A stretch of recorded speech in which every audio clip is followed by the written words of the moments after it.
कल एक माता ने प्रश्न कर कर भेजा था, गुरुजी हम हमारे पूर्वजों के लिए हम बाहर चले गए थे तो हमने हमारे पितरों के लिए भोजन नहीं करा पाए। हमारी सास की तिथि थी दूज की, हम बाहर चले गए तो हमने भोजन नहीं कराया। फिर उसने पत्र में लिखा, कोई होगी माँ, उसने पत्र में लिखा कि हमारे पति तर्पण भी करते थे तो हम वो तर्पण भी नहीं कर पाए। फिर कहा कि हम हमेशा सीधा भी देते थे, आटा चावल दाल शक्कर सब मिला के हम कहीं देकर आते थे, हम वो भी नहीं दे पाए। हमारे दूज की तिथि का जो तिथि थी हमारे दादा ससुर की, वो बुरा लग जाएगा उनको पितृदोष लग जाएगा। वो पितृदोष लग जाएगा तो हम क्या करें, हम क्या करें। और गुरुजी उसने पत्र में लिखा कि हम उस समय पर थे नहीं और तिथि निकल गई, हम भोजन नहीं करा पाए ब्राह्मण को, हम किसी को सीधा नहीं दे पाए, हम किसी को गाय की रोटी नहीं दे पाए, हम स्वान कुत्ते का भोजन नहीं दे पाए, हम कौवे का भोजन नहीं दे पाए, हम करें तो करें क्या, हम सीधा भी नहीं दे पाए, हम क्या कर सकते हैं। शिव महापुराण की कथा में एक बड़ा सुंदर चरित्र आता है।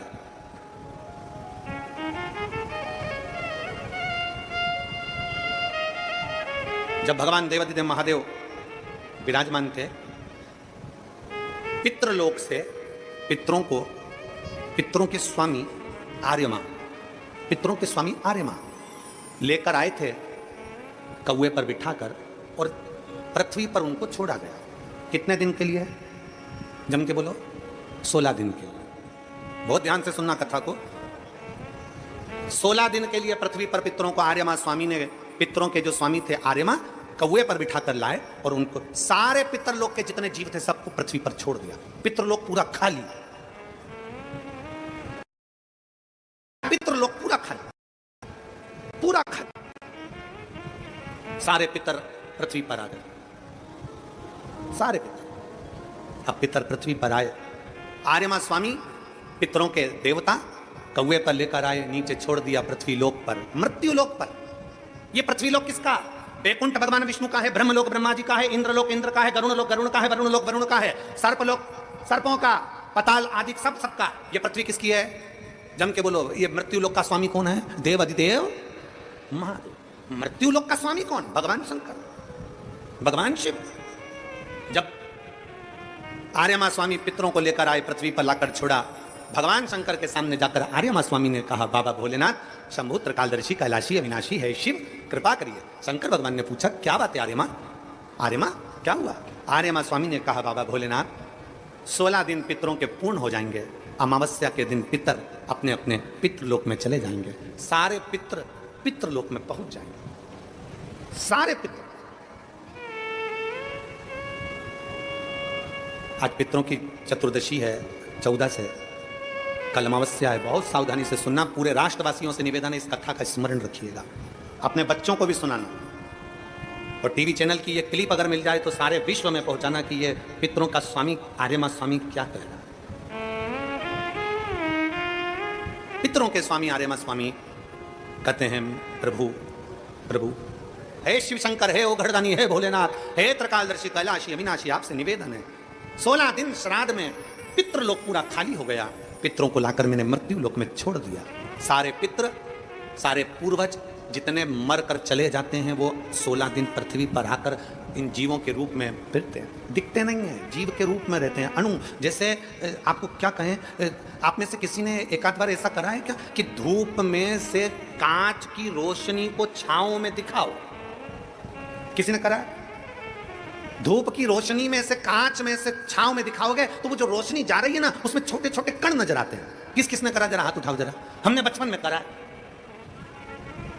एक छोटा सा कांच का टुकड़ा लिया और उस कांच के टुकड़ों को धूप में से दिखाया, छांव में दिखाया, तो उस धूप में से दिखाने में उसमें एक रोशनी दिखती है, उस रोशनी में छोटे छोटे कण नजर आते हैं, छोटे छोटे कण नजर आते हैं। जितने छोटे कण उस रोशनी में नजर आते हैं, उससे भी 1000 गुना छोटा कण कर लो, उन कणों के रूप में पितर पृथ्वी पर विराजमान रहते हैं 16 दिन तक। कणों से भी कण छोटे, जीवात्मा के रूप में, संसारवासियों के भीतर एक कण के रूप में वो आते हैं। लोग कहते पितर आते हैं जरूर, मृत्यु लोक में आकर अपने अपने पूर्वज अपने अपने दरवाजे पर आकर खड़े होते हैं। जो गया है वो आंस लेकर आता है। पितरों के आर्यमा स्वामी ने कहा कि ये 16 दिन सारे पितर पृथ्वी पर रहे, पितरलोक खाली हो गया।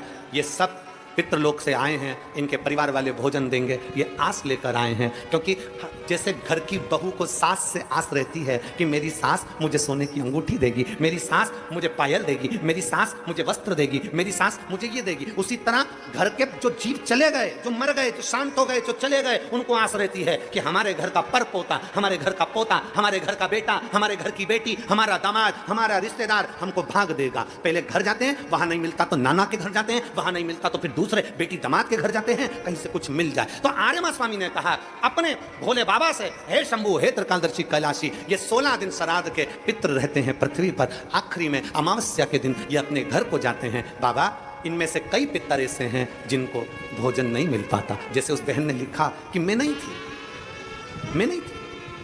कई पितर ऐसे हैं जिनको भोजन नहीं मिल पाता। कोई एक साधन ऐसा बता दो शंकर भगवान, कोई एक साधन ऐसा बता दो भोलेनाथ कि अगर 16 दिन पितरों की कोई गलती भी हो गई हो, पितरों को भाग भी ना मिला हो, पितरों का अपमान भी हो गया हो, तो आखिरी दिन ऐसा कोई उपाय बता दिया जाए, आखिरी दिन ऐसा कुछ कर दिया जाए जिससे सारे पितर तृप्त होकर आशीर्वाद दें और उनके वंश को आगे बढ़ाने का, फलने फूलने का वर देकर पितर अपने घर को चले जाए। भगवान देवादिदेव महादेव मुस्कुराकर माता पार्वती जी की ओर देखे और मां जगत जननी भगवान शिव की ओर देखी और भगवान शंकर ने कह दिया, सुनो आर्यमा, जितने पितृ आप पितृलोक में वापस लेकर जाओगे, अगर वो पितरों का नियम है 16 दिन श्राद्ध में खाते हैं, भोजन करते हैं, अपने अपने धूप में आप लोग घी शक्कर छोड़ते हो, कंडे के ऊपर, गोबरी के ऊपर, ये धूप में आप दे देते हो, गाय के रूप में, कुत्ता के रूप में, पक्षी के रूप में दे देते हो। तो भगवान शंकर ने कहा, सारे पितर 16 दिन भोजन करते हैं, अमावस्या के दिन इन पितरों को आप नदी, तालाब, बावड़ी, कुआं, सरोवर, जो पानी का स्थान हो, कोई नदी हो, कोई तालाब हो, कोई बावड़ी हो, कोई कुआं हो, कोई सरोवर हो, ये सारे पितर वहां पानी पीने के लिए आते हैं। जल पीने के लिए पितर पहुंचेंगे।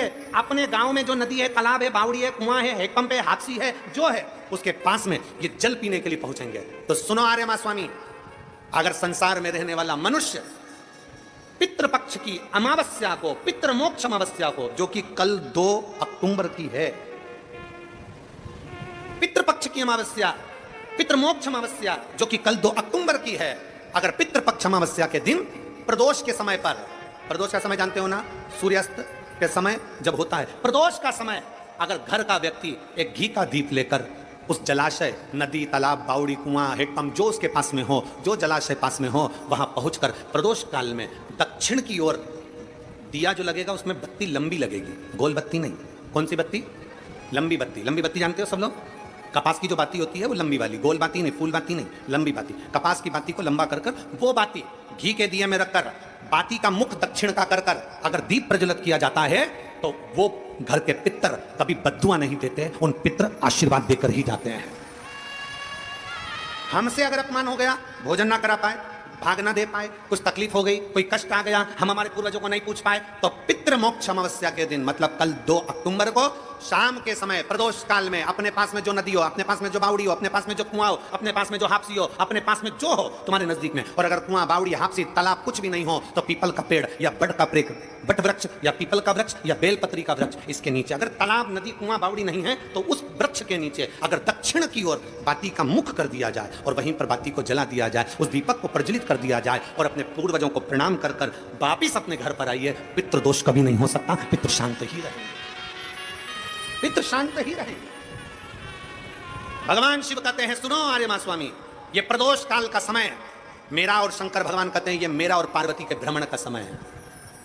प्रदोष काल का समय 33 कोटि देवता, भगवान इंद्र अपनी इंद्राणी के साथ रोज घूमने नहीं जाते, नारायण भगवान अपनी लक्ष्मी के साथ रोज घूमने नहीं जाते, 33 कोटि देवता अपनी अपनी धर्मपत्नी के साथ रोज घूमने नहीं जाते, पर केवल एक देवादिदेव महादेव ऐसे हैं जो अपनी धर्मपत्नी के साथ नंदी पर बैठकर प्रत्येक दिन, प्रतिदिन प्रदोष काल में शाम के समय मेरे शंकर पार्वती भ्रमण पर जाते हैं। भ्रमण आर्यमा स्वामी, प्रदोष काल में मैं और पार्वती दोनों नंदी पर बैठकर जाएंगे, नंदी पर बैठकर जाएंगे, और जिस सरोवर, जिस तालाब, जिस बावड़ी, जिस कुआं, जिस स्थान पर लोग दीप दान कर रहे होंगे, वहां के सारे पूर्वजों को, पितरों को हम स्वयं अपने नंदी पर बिठाकर पितृलोक छोड़कर आएंगे। ये शिव तत्व है, ये शिव तत्व है।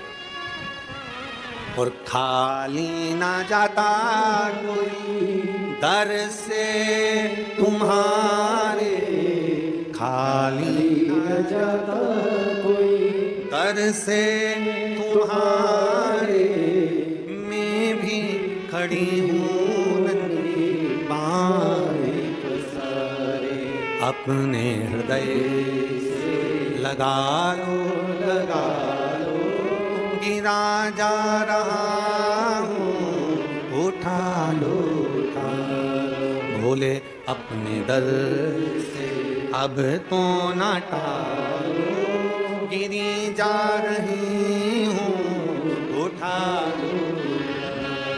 पितृपक्ष की अमावस्या मतलब 2 अक्टूबर, भगवान देवाधिदेव महादेव खूब आनंदमय भाव से अपने पितरों के निमित्त जलाशय, नदी, तालाब, बावड़ी, कुआं जो तुम्हारे पास में हो वहां जाकर घाट पर दीप दक्षिण की बाती लगाकर उसको प्रज्वलित अवश्य करें, अवश्य। कोई मौका मिल जाए दान पुण्य करने का तो करो, सत्कर्म करने का मिल जाए सत्कर्म करो, भजन करने का मिल जाए भजन करो, स्मरण करने का मिल जाए स्मरण करो। हम गुरुजी, श्राद्ध में कौवे को भोजन क्यों दिया जाता है? श्राद्ध में कौवे को भोजन क्यों दिया जाता है? अरे भाई मेरी जीजी, मैं आपको हाथ जोड़कर प्रणाम कर निवेदन करना चाहूंगा कि श्राद्ध में कौवे को भोजन क्यों दिया जाता है। किसी साइंटिस्ट से पूछें, किसी वैज्ञानिक से पूछें, किसी रिसर्च सेंटर से पूछें कि कौवे को श्राद्ध में भोजन क्यों दिया जाता है। हमारा सनातन धर्म साइंस से जुड़ा हुआ है। हमारे शास्त्र, हमारे वेद, हमारे पुराण, हमारे जितने वेद पुराण शास्त्र सब साइंस से जुड़े हुए हैं। और हमारा शास्त्र कहता है कि श्राद्ध में कौवे को भोजन क्यों दिया जाता है। उसका एक कारण है, श्राद्ध का भोजन कौवा जब करता है, कौवा भोजन करने के बाद उस भोजन को करने के बाद उस भोजन को पचाने के लिए कौवा पीपल के वृक्ष पर बैठता है। कौवा जब पीपल के वृक्ष पर बैठता है तो पीपल के वृक्ष के फल को, उसके पत्ते को, उसकी जड़ को, फल को खाना प्रारंभ करता है। कौवे का श्राद्ध का भोजन ऐसे ही नहीं पच जाता। कौवा पीपल के फल को खाता है। पीपल के फल को खाता है तो वो फल खाया हुआ कौवा किसी दीवार पर, किसी भूमि पर अपनी बीट करता है तो वहां पीपल का पेड़ उत्पन्न हो जाता है, जिससे सनातन धर्म की मजबूती होती है। पीपल का वृक्ष उत्पन्न हो जाता है। पीपल का वृक्ष क्योंकि वो प्रकृति की रक्षा के लिए है, प्रकृति की रक्षा।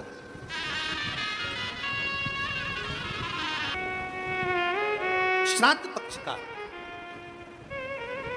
श्राद्ध पक्ष का वो भोजन कौवा पचा नहीं पाता। पीपल का फल खाता है, भोजन पचाता है। कितना विचित्र है हमारा सनातन धर्म। जरा देखिए कि एक पक्षी भी एक वृक्ष को लगाने की दम रखता है, तो आप और हमारा भी फर्ज बनता है कि कम से कम अपने पूर्वजों के नाम से एक वृक्ष जरूर लगाना चाहिए। एक वृक्ष जरूर लगाना चाहिए। ये सनातन धर्म की मजबूती है, सनातन धर्म की। और तेरी कृपा बिना पितरों के लिए कंडा जलाकर, गाय का गोबर जो सूखा हुआ होता है, कंडा, अलोना, गोबरी, उसको जलाकर लोग पितरों के लिए घी शक्कर छोड़ते हैं, धूप छोड़ते हैं। इस धूप की महत्वता क्या है?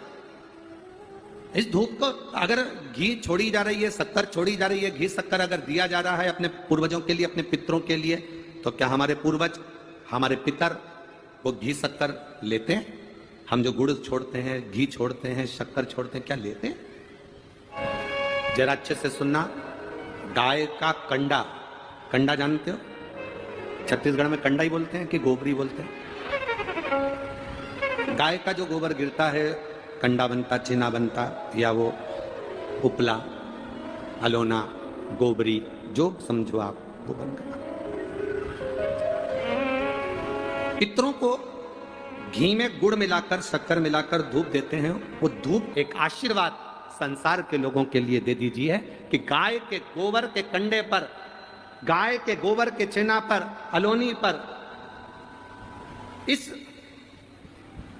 कंडे पर जो घृत गाय का घी छोड़ेगा या गुड़ शक्कर उस पर छोड़ेगा, उसकी गंध उसके पितरों को तृप्त कर दे और पितरों का आशीर्वाद उसके घर पर मिले। ये मुझे वर दीजिए, ये मुझे वर प्रदान करिए।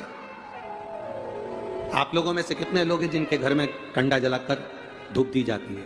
हाथ हिलाओ जरा। सभी लोग हैं, बहुत सारे। ठीक है, रखिए रखिए रखिए, जरूरी है। श्राद्ध पक्ष में ये दुनिया के लोग भले हंसे हमारे सनातन धर्म पर, दुनिया के लोग भले हमारे सनातन धर्म पर उंगली उठाएं कि कंडा जलाकर धूप छोड़ने से क्या पूर्वजों को मिल जाती है, घी शक्कर छोड़ने से क्या हमारे पूर्वजों को प्राप्त हो जाती है। दुनिया के लोग कितना भी हंसें, दुनिया के लोगों को यह ज्ञान होना चाहिए कि गाय के घी में, गाय के कंडे में जब अग्नि तपती है और गाय का घी जब कंडे पर डलता है तो हमारे पूर्वजों को वो तरंग प्राप्त होकर हमें वर प्राप्त होता है और हमारे जीवन का कल्याण होता है।